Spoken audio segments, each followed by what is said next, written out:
এই যে আমাদের তারাবির নামাজ যে হয় রমাদানে, এই তারাবির সালাতে অনেক আযাবের আয়াত যায়, জান্নাতের আয়াত যায়, নবীদের ঘটনা যায়, অনেক মজার মজার স্টোরি কিন্তু চলে যায়, আমরা বুঝি না। ফলে সূরা বাকারা যেমন লাগে সূরা ইউসুফে একই রকম মনে হয়। আমরা যে বুঝি না তা না, যিনি নামাজ পড়াচ্ছেন হয়তো উনিই বুঝেন না। বেশিরভাগ ইমামদের অবস্থা এই যে ওনারা অর্থ জানেন না। কিন্তু যারা আপনারা হজ উমরা করেছেন তারা দেখবেন যে কাবা ঘরের ইমাম শাইখ আব্দুর রহমান সুদাইস যখন নামাজ পড়ায়, আযাবের আয়াত আসলে উনি কেঁদে দেয়, গলাটা একটু কাঁপিয়ে কাঁপিয়ে এমন ভাবে তেলাওয়াত করে যেন উনি কাঁদছেন, এবং ওনার আয়াত শুনে তেলাওয়াত শুনে পিছনের মুসল্লিরাও কাঁদে। আবার জান্নাতের আয়াত আসলে খুব সাবলীল সুরেলা ভঙ্গিতে সুরের ঝংকার তুলে তেলাওয়াত করে, যেহেতু আনন্দের আয়াত। তো দুঃখ ভারাক্রান্ত আয়াতগুলো একটা কষ্ট আছে এরকম একটা মেলোডিতে পড়তে হয়, আর জান্নাতের আয়াতগুলো একটু সুর দিয়ে পড়তে হয়। এটা ওনারা করেন, এর কারণ ওনারা অর্থ বুঝেন, তাই না? আযাবের আয়াত শুনে কাঁদে কারণ অর্থ বুঝে, জান্নাতের আয়াত শুনে সুন্দর সাবলীল কণ্ঠে তেলাওয়াত করে কারণ অর্থ বুঝে। কিন্তু আমরা কোন দিক দিয়ে যে আযাব চলে গেল তারাবির নামাজে, কেউ টের পান নাকি আপনারা? চুয়াডাঙ্গায় যে তারাবির নামাজ পড়েন, কোন দিক দিয়ে আযাব গেল, কোন দিক দিয়ে আরাম আসলো বোঝা যায়? কারণ আমরা অর্থ জানি না।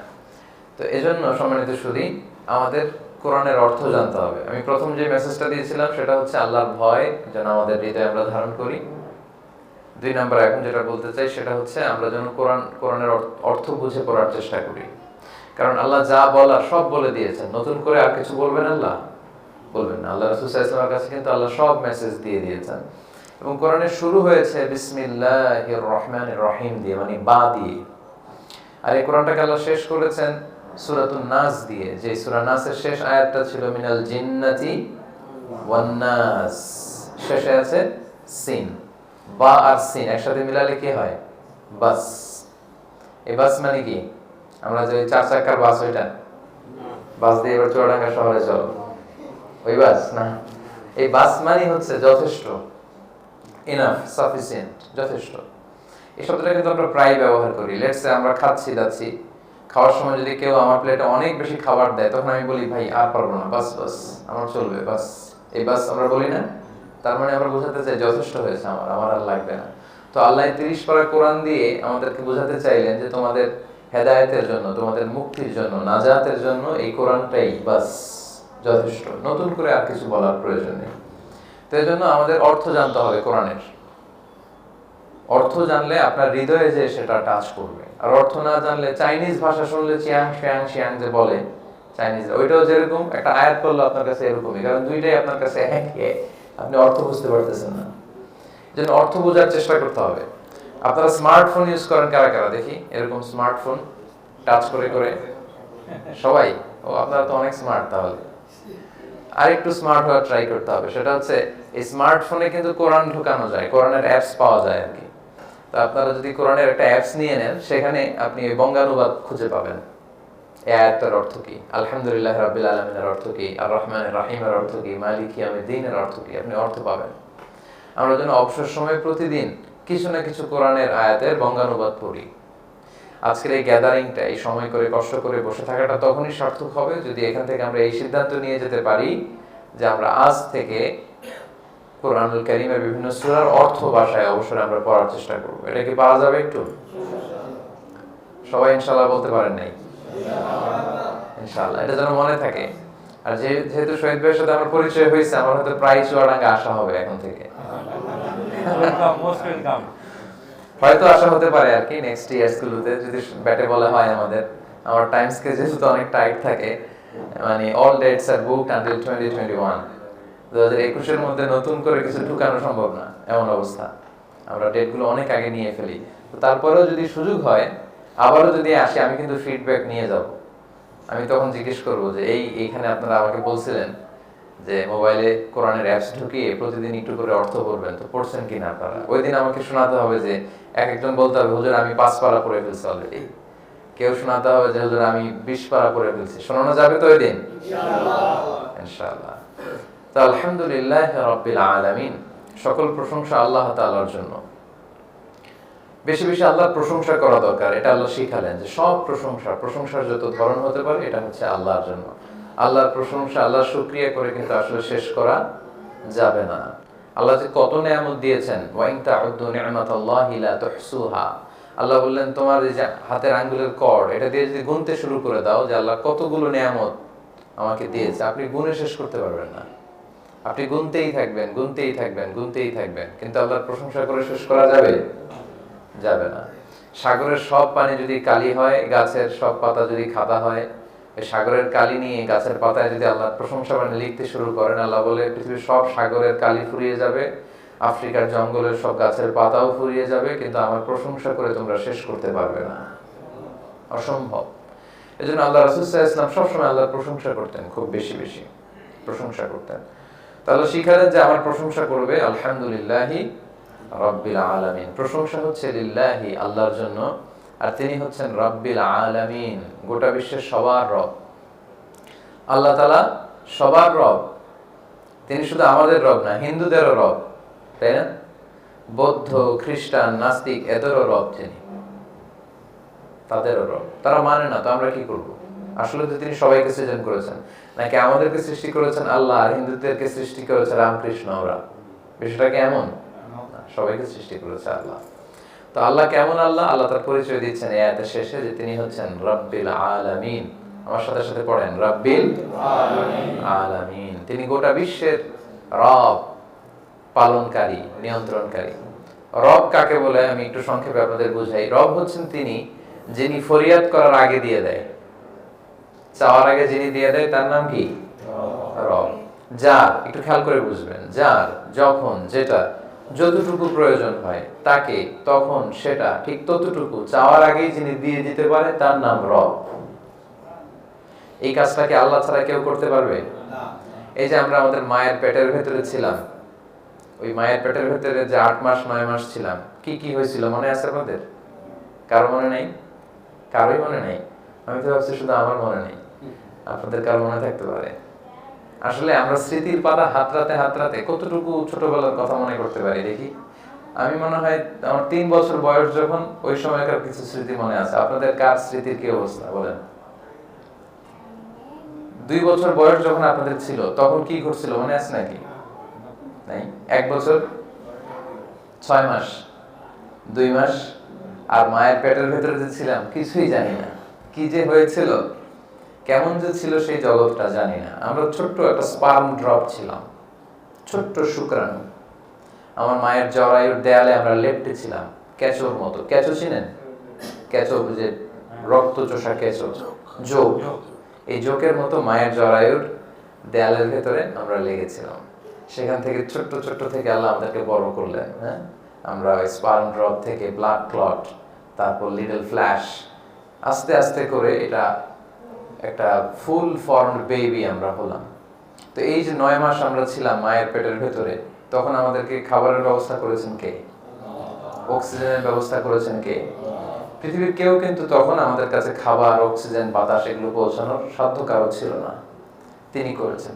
আবার দেখেন, আমি যখন দুনিয়াতে আসলাম তখন আমাকে মায়ের বুকের দুধ খাওয়ানোর ব্যবস্থা আল্লাহ করে দিলেন। এখন চিকিৎসকরা বলে যে মায়ের বুকের দুধের ভেতরে টিকা আছে বাচ্চাদের জন্য, ন্যাচারাল টিকা। প্রথম টিকাটা আল্লাহ ফ্রি দেয় আর কি, কিছু টিকা আমাদের কিনা লাগে ফার্মেসি থেকে, আর প্রথম টিকাটা আল্লাহ ফ্রি দিয়ে দেয় মায়ের বুকের দুধের মধ্যে, আল্লাহ সেটা রাখে। তখন আমরা শুধু দুধ খেতাম, মায়ের বুকের দুধ, 6 মাস থেকে 1 বছর 2 বছর। তো আমরা যখন দুনিয়াতে আসার পরে মায়ের বুকের দুধ খেতে শুরু করলাম, তখন আমাদের দাঁত ছিল নাকি? কথা বলেন, দাঁত ছিল না। এর কারণ দুধ চুষে খেতে কি দাঁত লাগে? লাগে না। সো দাঁত লাগে না, আল্লাহ দাঁত দেয় উনি। এরপর যখন বয়স বাড়তে শুরু করলো, 2, 3, 4, 5, 6 বড় হতে লাগলাম, এখন আর দুধ খেলে চলে না, এখন আমাকে গোশত খেতে হয়, মাছ খেতে হয়, হাড্ডি চিবুতে হয়, এখন দাঁতের দরকার আছে না? ঠিক তখন যে দাঁত লাগবে, ওই দাঁত পাওয়ার জন্য আমরা অ্যাপ্লিকেশন করছিলাম আল্লাহর কাছে, তাই না? ফর্ম পূরণ করেছিলাম? করিনি। দেখেন, যখন দাঁতের দরকার নাই, দেন নাই, ঠিক যখনই দরকার ঠিক তখনই দিয়ে দিলেন, ফরিয়াদ ছাড়া, অ্যাপ্লিকেশন ছাড়া। যার যখন যেটা ঠিক যতটুকু যে পরিমাণে লাগে তাকে তখন সেটা ঠিক ততটুকু সে পরিমাণে যিনি ফরিয়াদ করার আগে, চাওয়ার আগে দিয়ে দিতে পারেন, তার নাম রব। আজকে থেকে মনে থাকবে, রব কি? আলহামদুলিল্লাহ রাব্বিল আলামিন। সকল প্রশংসা ওই আল্লাহর, যিনি হচ্ছেন রাব্বিল আলামিন। এগুলো এতটা ব্যাখ্যার দাবি রেখে আমি 2 ঘন্টা রবের ব্যাখ্যা করে শেষ করা যাবে না। রব, আমি খুব সংক্ষেপে শুধু অর্থ বলবো 7 মিনিটে। তিনি হচ্ছেন রব্বিল আলামিন, গোটা বিশ্বের নিয়ন্ত্রণকারী। তিনি রব, তিনি সবাইকে লালন পালন করেন। শুধু আমাদেরকে যে করে তা না, জিন জাতিকে রিজিক দেয় কে? এই যে পাখিগুলো রিজিক দেয় কে? আমি তো এই যে এখানে দেখলাম যে কিছু গাছের মধ্যে বোধহয় বাদুড় আছে অনেক, তাই না? বাদুড়গুলো রাতে বের হয়, সারাদিন পা ঝুলিয়ে ঘুমায় থাকে আর কি। এই বাদুড়গুলাকে খাবারের ব্যবস্থা করে কে? পাখিগুলো দেখবেন সকালবেলা ক্ষুধা পেটে কিচির মিচির করতে করতে বের হয়ে যায়। একটা পাখিও জানে না যে কোথা থেকে যে খাবে। আবার খাবার স্টোরেজের ব্যবস্থাও নাই। আমাদের তো ফ্রিজ আছে, পাখিদের ফ্রিজ আছে নাকি? কিছু নাই। আমাদের টাকা বেশি হলে ব্যাংক ব্যালেন্স করে রাখি, পাখিদের সুযোগ আছে না। সকালে জানে না, আল্লাহর নাম নিয়ে ছোটে, কিন্তু বিকেল বেলা ঠিকই প্রত্যেকটা পাখির পেট ভর্তি করে, উদর ভর্তি করে আবার পাখির বাসা ওদেরকে ফিরিয়ে দেয় কে? তার নাম রব। আফ্রিকার জঙ্গলে এত প্রাণী, ওদের খাবারের ব্যবস্থা করে কে? সাগরের নিচে এই যে মৎস্যকুল, এখন তো জিওগ্রাফিক্যাল চ্যানেল খুললে দেখা যায় যে এমন অদ্ভুত ধরনের মাছ আমরা দেখিনি কখনো। আমি 16 সালে সিঙ্গাপুরে গিয়েছিলাম যখন, তখন আপনার সাথে পরিচয় হয়নি। তো তখন ওই যে ইউনিভার্সাল স্টুডিওর ওখানে একটা সি অ্যাকুয়ারিয়াম টাইপের আছে, তো আমাকে নিয়ে গেল ওখানে এমন এমন কিছু প্রজাতির মাছ বা প্রাণী দেখলাম, মানে মাছ পানির ভেতরে থাকে, ওটা দেখতে ঘোড়ার মতো, দেখতে বাঘের মতো এরকম। তো এই যে অদ্ভুত ধরনের প্রাণী, যেগুলোর হয়তো নামও আমরা জানি না, এগুলোকেও খাবার দেয় কে? আল্লাহ। তিনি হচ্ছেন রব্বিল আলামিন। আর সেই রবের জন্য প্রশংসা করতে হবে, এটা আল্লাহ শিখালেন। তারপর আল্লাহ নিজের পরিচয় আরো প্রলং করছেন যে আমি হচ্ছি আর রহমান আর রাহিম। আমার সাথে সাথে পড়েন, আর রহমান আর রাহিম। তিনি দয়ালু, মেহেরবান। আল্লাহর চাইতে বেশি দয়ালু কেউ আছে? কেউ নাই। তিনি এত দয়ালু, তিনি আমাদেরকে এত ভালোবাসেন। আমাদের আব্বা আম্মা আমাদেরকে খুব ভালোবাসে না? আমাদের মা বাবা আমাদেরকে যত ভালোবাসে তার চেয়ে আমাদেরকে বেশি ভালোবাসে কি? আচ্ছা, আমি আমার নিজেকে খুব ভালোবাসি না? আমি আমার নিজেকে যতটা ভালোবাসি তার চেয়েও বেশি আমাকে ভালোবাসে কে? তিনি হচ্ছেন আর রহমান আর রাহিম। ওনার কাছে চাইতে দেরি হয়, দিতে দেরি হয় না। উনি সব সময় শোনেন, 24/7, সব সময় ডাক দিলেই শোনা যায়। শহীদ ভাইকে কি যে কোনো সময় ডাকলে শুনতে পারবে? রাত 3টায় ডাকলে তো ঘুমায় থাকবে উনি। আপনাদের এসপি মহোদয়ের কাছে যদি ভোর 4টার দিকে আমি যাই, উনি আমাকে অ্যাকোমোডেট করতে পারবে? পারবে না। কিন্তু আল্লাহ এমন এক সত্তা, 24/7, পৃথিবীর কোথাও দিন হয়, রাত হয়, বছর গড়িয়ে আরেক বছর আসে, সব সময় তিনি শোনেন। ডাকতে দেরি হয়, উনি ডাকে সাড়া দিতে দেরি হয় না। তিনি দয়ালু, তিনি আমাদেরকে ক্ষমা করতে চান, তিনি আমাদেরকে ক্ষমা করতে চান। ভোর রাতে আল্লাহ প্রথম আকাশে নেমে আসেন আর বলেন, কার ক্ষমা লাগবে, কে অন্যায় করেছো, কার কি চাওয়া বলো, আমি দেব। উনি দেওয়ার জন্য আসে, বাট আমাদের চাওয়ার সময়টা নেই। তিনি হচ্ছেন আর রহমান আর রহিম, অতীব দয়ালু, মেহেরবান। এরপর তিনি আরো পরিচয় দিচ্ছেন নিজের, যে মালিক ইয়াউমিদ্দিন, তিনি বিচার দিবসের মালিক। আমার সাথে সাথে পড়েন, মালিক ইয়াউমিদ্দিন, তিনি হচ্ছেন বিচার দিবসের মালিক। ওই যে শুরু করেছিলাম যেটা দিয়ে, যে একটা দিন আছে, ওই দিন একটা বিচার হবে, বড় বিচার। দুনিয়াতে বিচার হয় না, এরকম একটা বিশাল বিচার হবে, যেখানে পাই টু পাই আল্লাহ আমার কাছে জিজ্ঞেস করবে কিভাবে এই দুনিয়ার জীবনটা আমি অতিবাহিত করেছি। আমি কি ভালো কাজ করেছি না খারাপ কাজ? আমি কি মানবতার কল্যাণ করেছি না মানুষের অকল্যাণ করেছি? আল্লাহ সুপ্রিম কোর্টের কাঠ গড়ায় কিন্তু আমাকে সেদিন দাঁড়াতে হবে, সেদিন বাঁচার কোনো উপায় নাই। তো এই জন্য তিনি হচ্ছেন মালিক ইয়াউমিদ্দিন, বিচার দিবসের মালিক। সেদিনটা খুব ভয়ঙ্কর। ওই দিনটা এত ভয়ঙ্কর যে সেদিন আমরা কেউ কাউকে চিনব না। সেদিন কেউ কাউকে চিনবে না। সেদিন ভাই তার ভাইকে চিনবে না, বন্ধু তার বন্ধুকে চিনবে না, স্বামী স্ত্রীকে চিনবে না, স্ত্রী স্বামীকে চিনবে না, কেউ কাউকে চিনবে না। একটা ভয়ঙ্করতম দিন, মালিক ইয়াউমিদ্দিন। এরপর আল্লাহ বললেন, ইয়্যাকা না'বুদু ওয়া ইয়্যাকা নাস্তাঈন। আমরা আল্লাহর কাছে যেন এইভাবে দোয়া করি যে ইয়্যাকা না'বুদু, আল্লাহ তোমারই ইবাদত করি, ওয়া ইয়্যাকা নাস্তাঈন, আল্লাহ তোমার কাছেই সাহায্য চাই। আমরা সবসময় সাহায্য চাইবো কার কাছে? ইবাদত করি কার? সবাই বলেন। সেজদা দিব কাকে? নাকি মসজিদে কিছু সেজদা দিবেন, আমার মাজারে যে কিছু দিবেন? মাজারে সেজদা দেন নাকি আপনারা কেউ?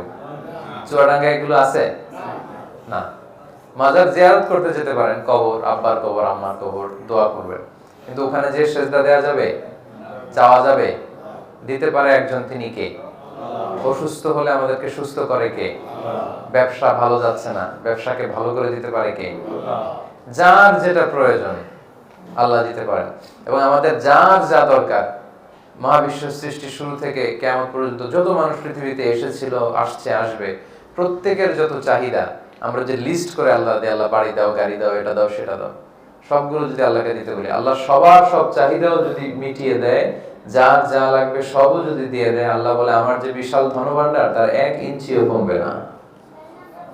ইয়্যাকা না'বুদু ওয়া ইয়্যাকা নাস্তাঈন, আমরা যেন তারই ইবাদত করি, আমরা যেন তার কাছেই সাহায্য চাই। তারপর একটা অসাধারণ দোয়া আল্লাহ শিখিয়েছে, এটা যেন আমরা প্রতিদিন করি। ইহদিনাস সিরাতাল মুস্তাকিম, ইহদিনাস সিরাতাল মুস্তাকিম, মানে ও আল্লাহ আমাদেরকে সহজ সরল সোজা পথ দেখান। Show us the right path, show us the correct path, show us the straight path.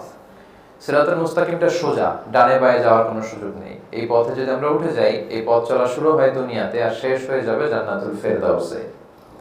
এটা অনেক দামি দোয়া, অনেকে দোয়া খুঁজে পায় না। যারা দোয়া খুঁজে পান না তাদেরকে আমি বলবো এই দোয়াটা করবে, এই দোয়াটাই ইনাফ, ইহদিনাস সিরাতাল মুস্তাকিম। তারপর আল্লাহ বললেন এই পথটা কেমন? সিরাতাল্লাযীনা আনআমতা আলাইহিম, এটা এমন পথ যে পথে আল্লাহ রহমত বরকত দিয়েছে খুব বেশি। এবং কোরআনের অন্য আয়াতে আল্লাহ বলেছেন যে রহমত বরকত দিয়েছেন 4টা পথে। কয়টা? 1 হচ্ছে নবিয়িন, 2 হচ্ছে সিদ্দিকিন, 3 হচ্ছে শুহাদা, 4 হচ্ছে সালিহিন। আমার সাথে সাথে পড়েন, নবিয়িন, সিদ্দিকিন, শুহাদা, সালিহিন। এরা পৃথিবীর শ্রেষ্ঠ সন্তান, এদের পথ মত এটাই শ্রেষ্ঠ পথ মত। নবীদের চেয়ে শ্রেষ্ঠ মানুষ পৃথিবীতে হয়? সিদ্দিক, যারা সত্য প্রকাশে, সত্য গ্রহণে আপসহীন, সত্যবাদী, তাদের পথ শ্রেষ্ঠ পথ। শুহাদা, যারা আল্লাহর রাস্তায় শহীদ হয়, তারা শ্রেষ্ঠ। সালিহিন, যারা নেককার, সৎকর্ম করে, শ্রেষ্ঠ। তা আমরা আল্লাহর কাছে এই 4টা পথ চাই, এই 4 পথে আমরা থাকতে চাই। আর 2টি পথে আমরা কখনো যাব না, সেটা আল্লাহ আমাদের শিখিয়ে দিলেন যে গায়রিল মাগদুবি আলাইহিম ওয়ালাদ-দাল্লিন। 2 পথে যাওয়া যাবে না। গায়রিল মাগদুব মানে ইহুদিদের পথ, আর একটা হচ্ছে ওয়ালাদ-দাল্লিন, নাসারাদের পথ। ইহুদি নাসারা তারাও আল্লাহর কিতাব পেয়েছিল, কিন্তু তারা ভ্রষ্ট হয়েছে, তারা তাদের নবীদেরকে হত্যা করেছে এবং তারা শিরক করেছে। যেমন ইহুদিরা বলে উযাইর আলাইহিস সালাম আল্লাহর ছেলে, নাউজুবিল্লাহ পড়বেন না? খ্রিস্টানরা বলে ঈসা আলাইহিস সালাম আল্লাহর ছেলে, মারিয়াম আলাইহিস সালাম উনি নাকি আল্লাহর স্ত্রী, আর বলে যে ফেরেশতারা হচ্ছে আল্লাহর মেয়ে। কি অদ্ভুত ন্যারেটিভ! আমরা বলি না, এগুলো আমরা বিশ্বাস করি না। আমরা বলি কুল হুয়াল্লাহু আহাদ, আল্লাহ হচ্ছেন এক এবং একক, তার কোনো শরীক নেই। তো এজন্য ইহুদিদের পথ এটা ভ্রান্ত পথ, খ্রিস্টানদের দেখানো যে পথ ভ্রান্ত পথ। কিন্তু আমরা ওদের কালচারে এখন খুব বেশি ইনফ্লুয়েন্সড। এই যে আকাশ সংস্কৃতি, টেলিভিশন, তারপর ইন্টারনেট, মিডিয়ার কারণে ওয়েস্ট থেকে যেটা আসে এটাকেই আমরা সবচেয়ে মডার্ন মনে করি। আমরা মনে করি যে ওয়েস্টের এই কালচার যদি আমরা অ্যাডপ্ট করতে পারি তাহলে আমি পৃথিবীর সবচেয়ে মডার্ন। না, আল্লাহ রাসূল সাল্লাল্লাহু আলাইহি ওয়াসাল্লাম যা শিখিয়েছে এটা সবচেয়ে বেশি মডার্ন। ইসলাম যা শিখিয়েছে, ইসলামের চেয়ে মডার্ন কোনো ধর্ম হতে পারে না। এটা টাইমলেস রিলিজিয়ন, এটা সময় কাল যুগকে ছাপিয়ে এমন এক ধর্ম যেটা সব জায়গায় সুইট করে। ইসলামের চেয়ে রুচিসম্মত, পরিবেশ সম্মত, পরিবেশ বান্ধব কোনো ধর্ম হতে পারে না। তো 4টা পথে থাকতে চাই, নবী, সিদ্দিক, শহীদ, সালেহ, আর 2 পথ থেকে আল্লাহ তোমার কাছে পানাহ চাই। ইহুদিদের কোনো কালচার যেন আমরা অ্যাডপ্ট না করি, ক্রিশ্চিয়ানদের কমিউনিটির কালচার যেন আমরা অ্যাডপ্ট না করি। এই দোয়াগুলো যখন প্রতিদিন আমরা সালাতে পড়ি, তারপর আল্লাহর কাছে আমরা বলি যে আল্লাহ এই দোয়াটা তুমি কবুল করো, এটাকে আরবিতে বলে আমিন। তো আমরা গায়রিল মাগদুবি আলাইহিম ওয়ালাদ-দাল্লিন এটা পড়ার পরে কি পড়ি? আওয়াজ করে পড়েন, কি পড়ি? আমিন। আমিন, তার মানে আল্লাহ এই দোয়াগুলো তুমি কবুল করো। খ্রিস্টানরাও এই আমিন বলে, ওরা আমেন আমেন বলে। তো আমেন, তাই না? তো এই আমিন আমরা যখন বলি তখন ফেরেশতারাও আমিন বলে। এজন্য সালাত শেষে যখন আমরা আমিন বলি, জোরে বলি আর আস্তে বলি, দুইটাই জায়েজ আছে।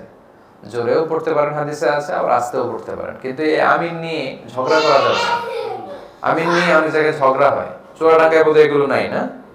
মাশাআল্লাহ, চুয়াডাঙ্গার লোকজন অনেক ভালো। এই ছোটখাটো বিষয় নিয়ে আমাদেরকে ঝগড়া ভুলে যেতে হবে। একটু হয়েছে না?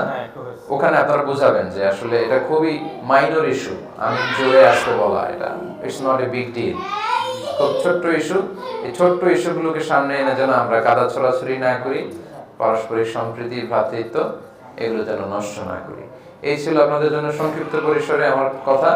এখানে যে মেসেজগুলো আমি দেওয়ার চেষ্টা করেছি, প্রথম বলেছি যে আল্লাহর ভয় অন্তরে আমাদের জাগ্রত করতে হবে, যেটাকে আমি বলেছি যে দ্য সেন্স অফ অ্যাকাউন্টেবিলিটি, জবাবদিহিতার ভয়। যাই করি এটা মাথায় রেখে যেন করি, একদিন কিন্তু দাঁড়াতে হবে আল্লাহর কাঠ করায়, ওই দিনের সব প্রশ্নের উত্তর যেন রেডি করে আমরা দুনিয়াতে কাজ করি। তারপর বলেছিলাম বিপদে আপদে সবসময় প্রশংসা করব কার? চাইবো একজনের কাছে, তিনি কে? আমরা নবী রাসূলদের পথে চলতে চাই, আমরা ইহুদি খ্রিস্টানদের কালচার দ্বারা ইনফ্লুয়েন্সড হতে চাই না। আল্লাহ আমাদের সবাইকে কথাগুলো বুঝবার ও আমল করার তৌফিক দান করুক, আমরা পড়ি আমিন। আপনারা সবাই ভালো থাকেন, সুস্থ থাকেন, সুন্দর থাকেন। আপনাদের সবার জন্য রইল অনেক অনেক শুভকামনা। আসসালামু আলাইকুম ওয়া রাহমাতুল্লাহি ওয়া বারাকাতুহু।